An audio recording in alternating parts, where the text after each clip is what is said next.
सभी ने पितामह को प्रणाम किया और भगवान श्री कृष्ण से पितामह ने अपनी अंतिम इच्छा प्रकट की। हे भगवान, जब तक मैं प्राण नहीं त्याग दूं तब तक मुझे आप अपनी कृपा दृष्टि से देखते रहें। भीष्म पितामह से सभी राजनीतिक उपदेश लेकर जब भीष्म पितामह का अंतिम समय आया तो भगवान श्री कृष्ण से कहा, प्रभु मेरी बुद्धि से आप विवाह कर लें। मेरी जो बुद्धि है, मेरी कन्या, उससे आप विवाह कर लेंगे तो मेरा जीवन धन्य हो जाएगा। सभी ने भीष्म पितामह को प्रणाम किया और भीष्म पितामह ने भगवान के सम्मुख ही अपने प्राणों का त्याग किया। बोलिए वासुदेव भगवान की जय, कृष्ण कन्हैया लाल की जय। सूत जी महाराज कहते हैं कि जब उत्तरा के गर्भ में अश्वत्थामा के ब्रह्मास्त्र से जब गर्भ जलने लगा तो भगवान ने अपने सुदर्शन चक्र से उत्तरा के गर्भ की रक्षा की और उसी समय उस गर्भ में पल रहे शिशु ने क्या दर्शन किया। उस गर्भ में जिसके मस्तक पर किरीट, कानों में कुंडल, बिजली की भांति चमक रहे, चारों भुजाएं अनुपम शस्त्रों से सजी थी, गदा को घुमाते हुए देखा उस शिशु ने, लेकिन यह दिव्य स्वरूप उसकी रक्षा करके ही अदृश्य हो गया।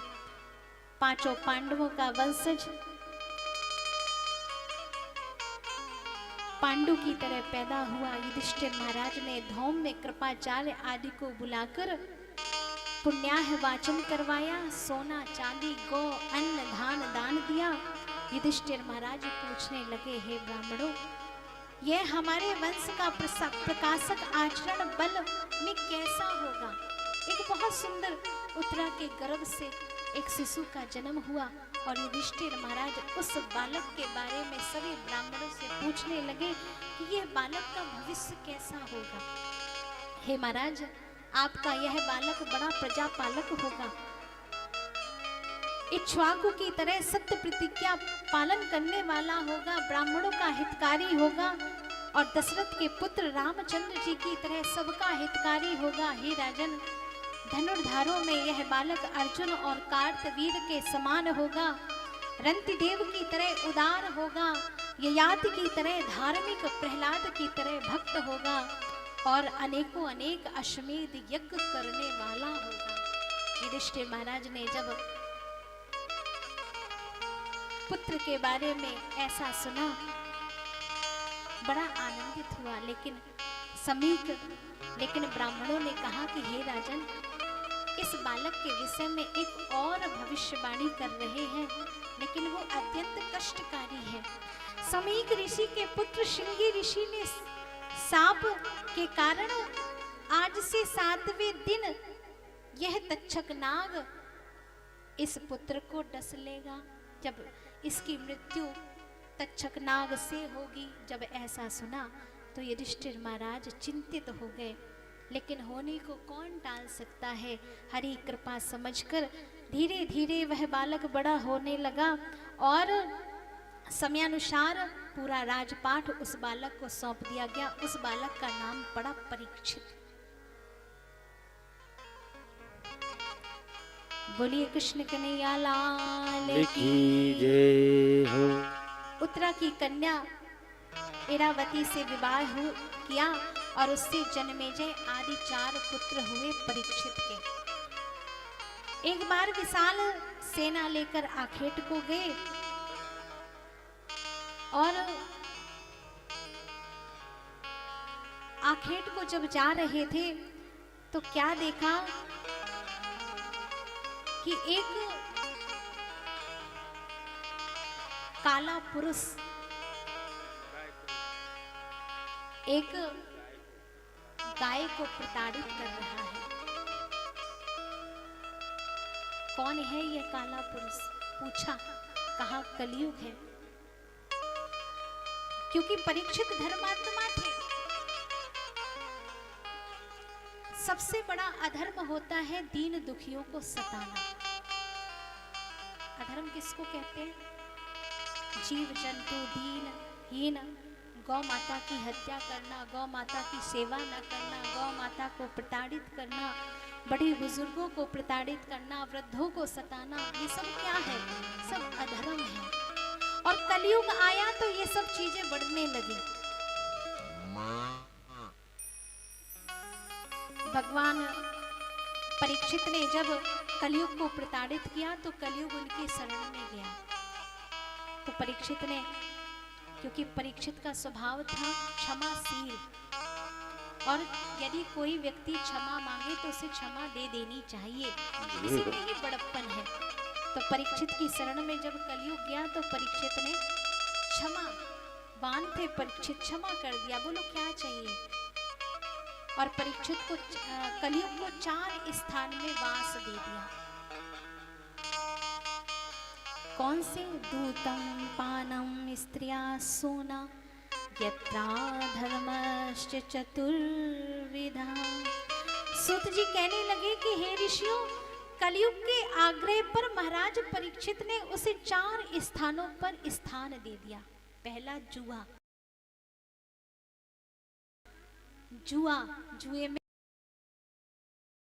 क्योंकि कहते ना कि जुआ किसी का ना हुआ, जय हो, जुआ किसी का ना हुआ। आज तक का सबसे बड़ा जुआ कब खेला गया? महाभारत काल में। क्या हुआ? सब सत्यानाश हो गया। इसलिए जुआ किसी का ना हुआ, इसलिए जुआ में कलयुग का वास है। और दूसरा स्थान दिया शराब, मदिरा पान, इसमें कलयुग का वास है। क्योंकि जो मदिरा पान करता है उसकी बुद्धि भ्रष्ट हो जाती है, और जो जुआ खेलता है उसकी भी बुद्धि भ्रष्ट हो जाती है। तीसरा, स्त्री में जो कामासक्त है वहां पर भी कलयुग का वास है। इसलिए पराई नारी को बहन बेटी के रूप में देखना चाहिए, जिससे बुद्धि शुद्ध बनी रहे। और चौथा स्थान है हिंसा। ये 4 स्थान भी कलयुग को कम पड़े। परीक्षित के चरणों में फिर से गिर गया कलयुग। कहा महाराज ये स्थान कम है, एक स्थान और मिल जाए तो ठीक रहे। परीक्षित ने कहा चल मैं तुझे 5वां स्थान भी देता हूँ। 5वां स्थान दे दिया स्वर्ण। क्या दे दिया? सोना, स्वर्ण। कैसा सोना? कैसे सोने में वास दिया? जो धन कमाया जाए। कैसे? नंबर 2 की कमाई में कलयुग का वास हो गया। जी हो। इन 5 जगहों पर कलयुग का वास हो गया। और एक दिन क्या हुआ कि परीक्षित अपने राज्य में बैठे थे, सिंहासन पर बैठे थे। विचार आया, उन्होंने अपना धनकोष खोला, वहां पर बहुत सुंदर मुकुट रखा था और उसको शीश पर धारण किया। जरासंध का मुकुट था, और जैसे ही उसको शीश पर धारण किया बुद्धि परिवर्तित हो गई। आंखें टक के लिए गए, बहुत तेज प्यास लगी। ऋषि ध्यान में बैठे हुए थे और ऋषि को बार बार आवाज दी, लेकिन ऋषि ध्यान में मग्न थे, जिसके कारण परीक्षित ने क्या किया कि वहां पर पास में ही एक मरा हुआ सांप पड़ा था। वह मरा हुआ सांप उस ऋषि के गले में डालकर पुनः घर में वापस आ गए राज्य में। जो ऋषि के पुत्र थे उन्होंने जब आए, उन्होंने देखा कि अरे मेरे पिता का इतना बड़ा अपमान। क्रोधित होकर उसी जगह पर श्राप दे दिया कि जिस राजा ने भी, जिस व्यक्ति ने भी इतना दुष्कृत्य किया है वह इसी सांप से 7 दिन के भीतर मृत्यु को प्राप्त होगा। जी हो। श्राप दे दिया। राजा परीक्षित जब घर में आए, राज सिंहासन में जैसे ही स्वर्ण मुकुट को उतारा, सारा स्मरण आया और महर्षि ने संदेश भेजा अपने पुत्रों के साथ में, अपने शिष्य के साथ में संदेश भेजा कि महाराज 7 दिन के भीतर अपना कोई उपाय कर ले, क्योंकि 7वें दिन आपकी मृत्यु तक्षक नाग के द्वारा होगी और 7 दिन में आप अपना कल्याण का मार्ग खोज लें। राजा परीक्षित ने कुछ नहीं देखा, कोई वसीयतनामा नहीं करवाया, कोई बंटवारा नहीं करवाया धन संपत्ति का, कुछ नहीं किया। तत्क्षण उसी समय सब कुछ छोड़ दिया और उपाय करने लगे कि मैं 7 दिनों में मोक्ष की प्राप्ति मुझे कैसे हो। ऐसा कोई संत है जो मुझे मोक्ष की प्राप्ति करा दे। संतों से पूछने लगे और उसी समय संतों की सभा में सुखदेव जी महाराज का आगमन हो गया। बोलिए सुखदेव जी महाराज आज की जय हो। बड़े भाग्य जब जानिए जब मिलने आवे संत, संतन को मिले नो करे, सब कष्ट ने को अंत। जय हो। संत हमारे जीवन में आता है तो उसी समय हमारा भाग्योदय हो जाता है, हमारे समस्त कष्टों का अंत हो जाता है।